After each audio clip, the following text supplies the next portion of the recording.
I met a very sad, older lady today at the bar. I don't have friends, mostly my doing. I lost socializing during the COVID years, and today I went to a bar solo. This woman, around 50, started talking to me. She was alone, very kind, and kind of like my mother. I just went ahead and started conversing with her.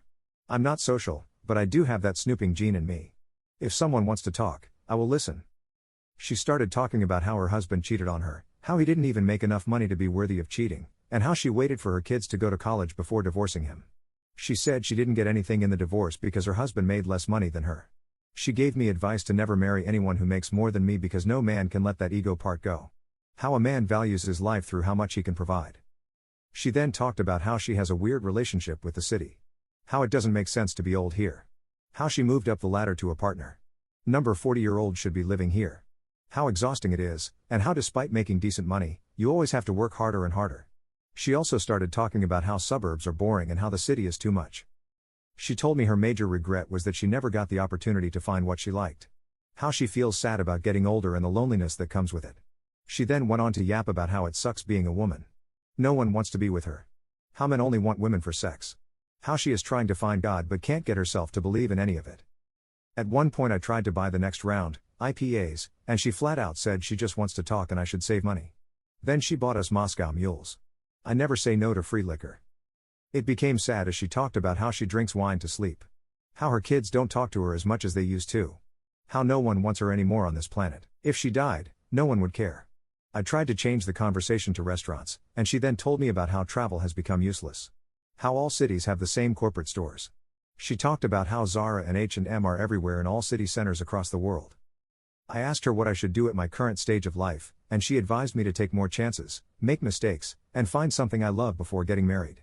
We were talking about relationships and asked me if I want love in life. I couldn't reply anything to her. At this moment we just became quiet. She left before me. There was nothing romantic about it, just a conversation. Now I am on the train trying to make sense of it all. Cabs are so expensive. I don't know if I have ever met a stranger this sad and lonely. Where did we go wrong, if everyone is lonely? Betrayed and broken, my heartbreaking tale of love lost, fellow Redditors. I'm here to share a story that shattered my world, a tale of love lost in the cruelest way possible. My name is James, and not too long ago, I believed I had everything, a beautiful wife, Emily, and what I thought was a strong and unbreakable marriage.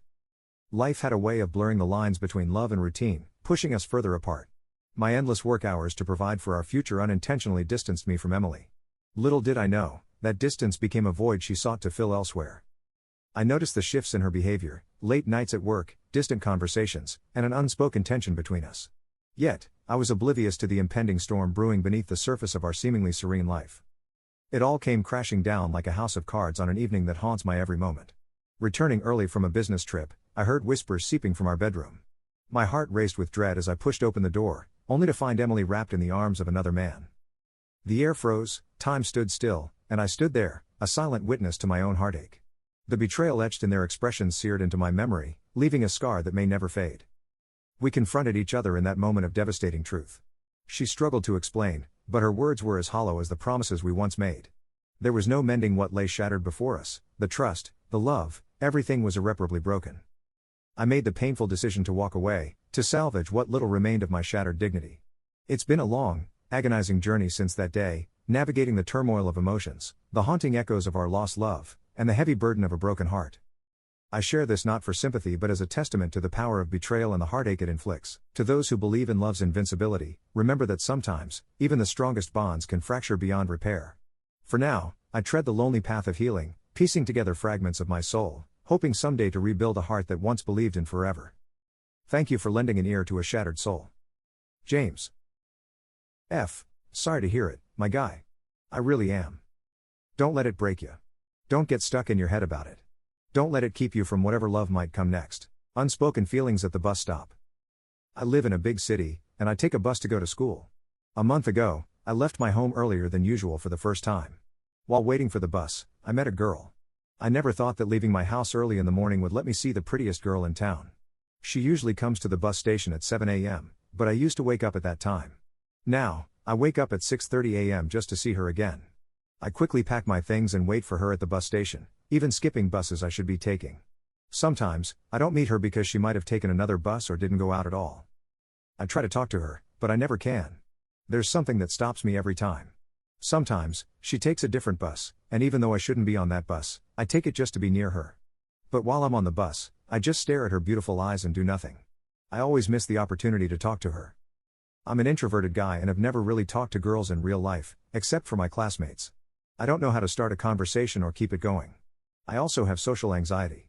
Whenever there are too many people around, I prefer staying quiet rather than talking.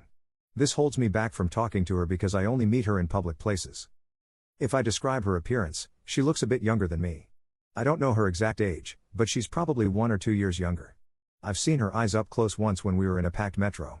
We were so close that I couldn't look anywhere else but her beautiful eyes. Her eye color was black, like a black pearl, and her eyebrows looked like the spikes on a cactus.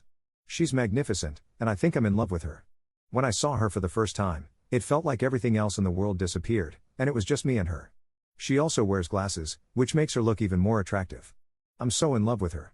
I don't know her name yet because I don't know how to talk to her. Whenever I try, my heart starts beating fast, and my hands shake. I wish I could talk to her and that she was my girl. On February 14th, I gave her a note that said, "I've had a crush on you for like a month now. Can I get your number or your Instagram?" She smiled and said no, of course, because who would ever date a guy as ugly as me? That hurt me so badly. But at least I got to see her gorgeous smile, even if she rejected me. I don't really know what to do now because I still see her almost every day at the bus station. Maybe she'll say something to me, maybe not. But I love her so much.